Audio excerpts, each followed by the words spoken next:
네, 시청자 여러분 안녕하십니까. 박종진입니다. 로또 1등에 당첨되고 싶으신 분들 많으실 텐데요. 많겠지요. 저도 그렇고. 저도 로또 많이 샀습니다. 그런데 로또 1등에 당첨될 확률은요. 벼락을 1년 동안 무려 16번 맞을 확률과 같다고 합니다. 벼락 한 번 맞으면 죽지요, 그냥. 근데 1년 안에 벼락을 16번, 거의 불가능하죠.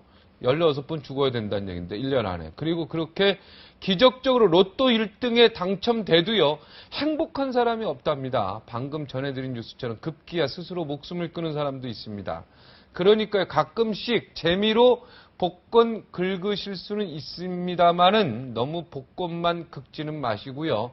차라리 그 시간에요, 부모님 등 긁어주는 건 어떨까요? 네, 박종진의 캐도남마 본격적으로 시작하겠습니다. 오늘도 정치권 상황 먼저 짚겠습니다.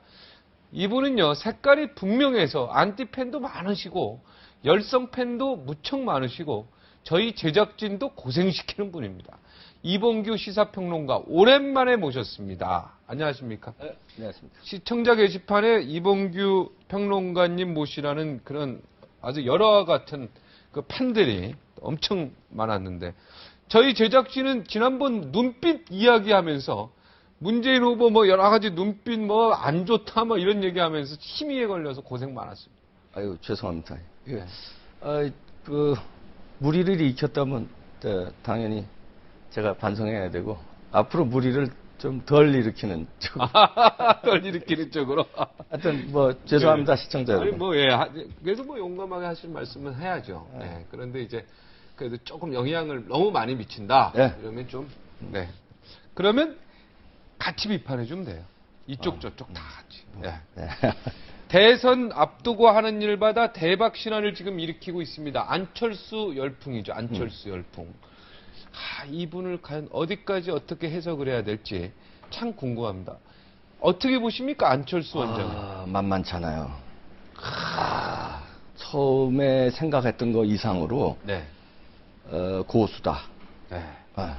이렇게 그래서 제가 나름대로 한번 해부를 해봤는데. 안철수 원장은 아직 뭐 공식 선언을 안 해서 뭐 후보라고 공식 그러니까 안철수 안 하죠. 네. 근데 뭐 안철수 원장 잠정적 대권 주자, 주자 이렇게 해부를 해주시죠.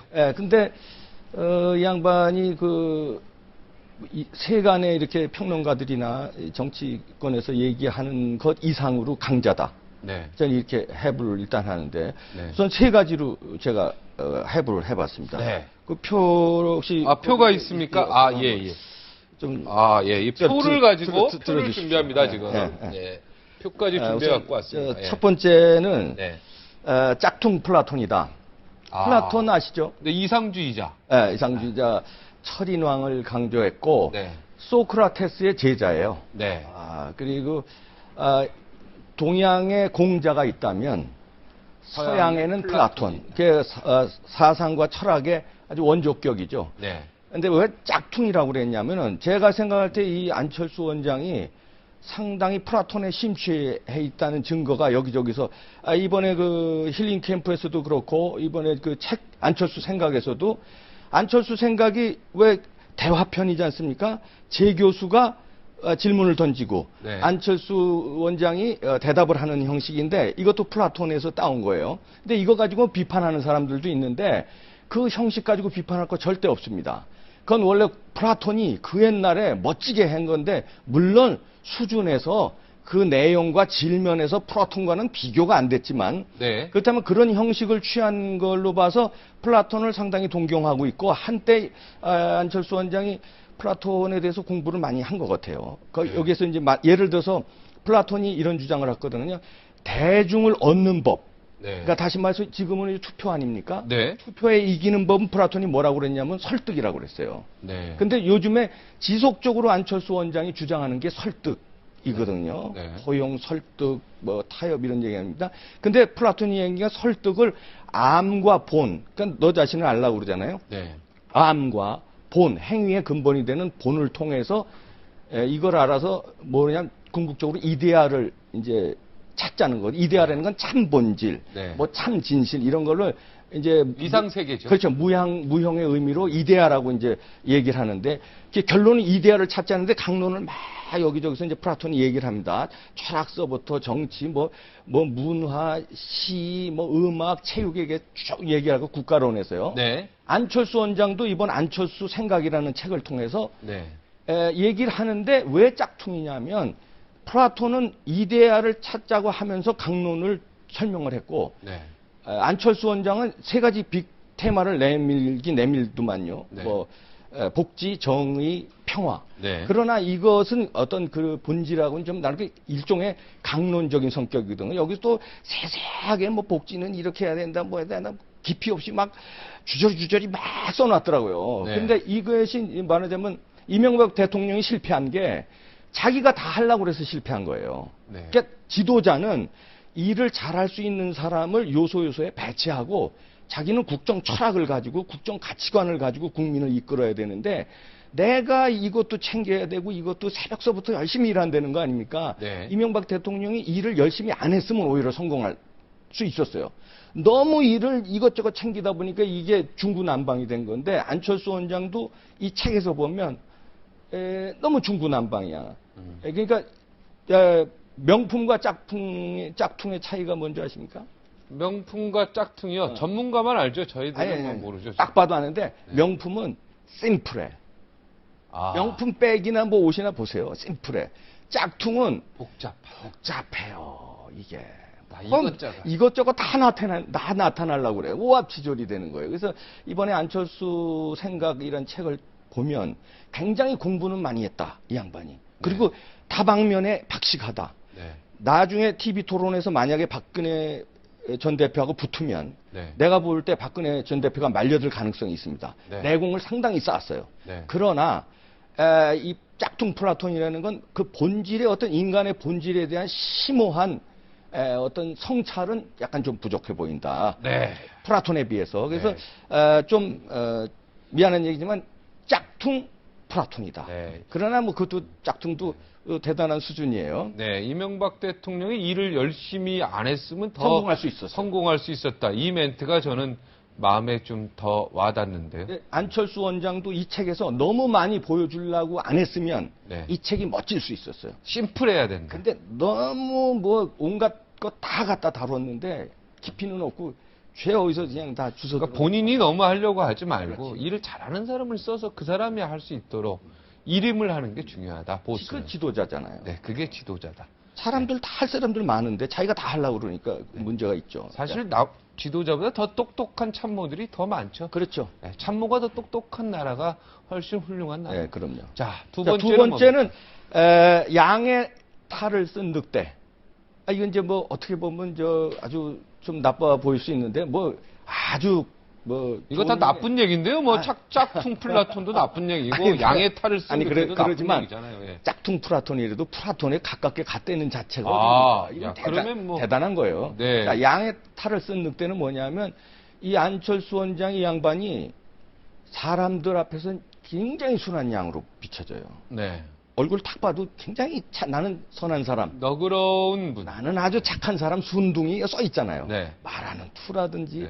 세상에 한 번 저 직원들한테도 화를 내본 적이 없대요. 네. 아주 그렇게 순한 양인데 언제 화를 내냐면은 자기 자신한테 화를 내는데 집에 들어가서 샤워하면서 이거 힐링 캠프에서 얘기한 말이에요, 본인이. 네, 책에도 나오는 것 같은데. 네, 읽었습니다. 저 샤워기 크게 틀어놓고 고함을 네, 지른다고. 거기서 화를 내는. 냅다 고함을 지른대. 네. 혼자 있을 땐 늑대가 되는 거예요. 혼자 있을 땐 늑대가 아하. 되는 거고 사람 대중 앞에서는 양이 되고. 늑대에다 이제 양의 가면을 이제 쓴 거지. 그 스트레스를 이제 그 스트레스를 어. 풀려고 이제 화장실이 그렇죠. 아니라 이제 화장실과 같이 있죠, 요즘 네, 샤워실. 네. 거기서 소리를 지른다. 그 순간은 늑대가 된다. 아, 그때 그렇죠. 얼굴은 그건 이게 이제 뭐 모르는 거죠. 상상에 맡기고. 상상에 맡기고. 네. 그다음에 자, 세 이 번째. 늑대의 습관이 굉장히 끈기가 있어요. 사자는 사냥할 때 확 달려들었다가 놓치면 그냥 거기서 힘 빠져서 그냥 퍼져요. 네. 근데 늑대는 몇십 킬로까지 계속 물고 늘어집니다. 끈기가 있고 안철수 원장 상당히 끈기가 있는 사람이거든요. 그리고 치밀하고. 네. 요번에 그 1년에 이제 뭐 예를 들어서 책을 내는 과정에서 이제 썼지 않습니까? 탈고하고 네. 탈고하고 힐링 캠프 나가고, 탈고하고, 그 다음에 출간하고, 네. 이런 힐링 캠프 나가고 이런 일련이 모든 전략들, 전술들이 이게 기가 제작진의 제작진과 출판사의 일정에 의해서 짜진 게 아니라 안철수 원장의 치밀한 전략에 의해서 짜진 거예요. 예를 들어서 힐링 캠프도 이번에 처음에는 힐링 캠프에 이제 박근혜 원장 나갔죠. 그 다음에 문재인 의원 나갔죠. 그 다음에 안철수 원장을 불렀어요. 근데 안 나간다고 그랬어. 몇 번 거절을 하고 이번에는 안철수 원장 자기가 부른 거야. 힐링 네. 캠프에 전화해서 네. 이거 난 이제 하겠어. 왜냐하면 책이 나왔거든. 네. 요 시점이거든. 그리고 지금 대선 가도에 지금 5개월밖에 안 남았으니까 요때 왜냐하면 저쪽은 민주당과 새누리당이 지금 경선 하잖아요. 캠페인 효과를 막 보고 있잖아.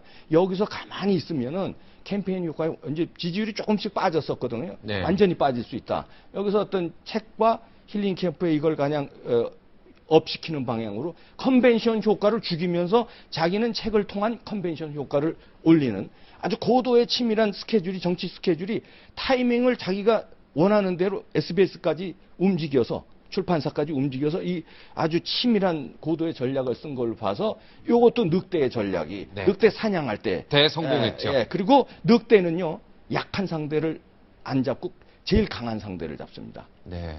늑대는 사자는 그 무리 중에서 제일 약한 걸 잡아요. 네. 그래서 뭐 서울시장보다는 그렇죠. 대권을 잡는 게 강한 상대예요. 그리고 늑대는 먼저 먹이를 잡으면 자기 와이프하고 애들한테 먼저 줘.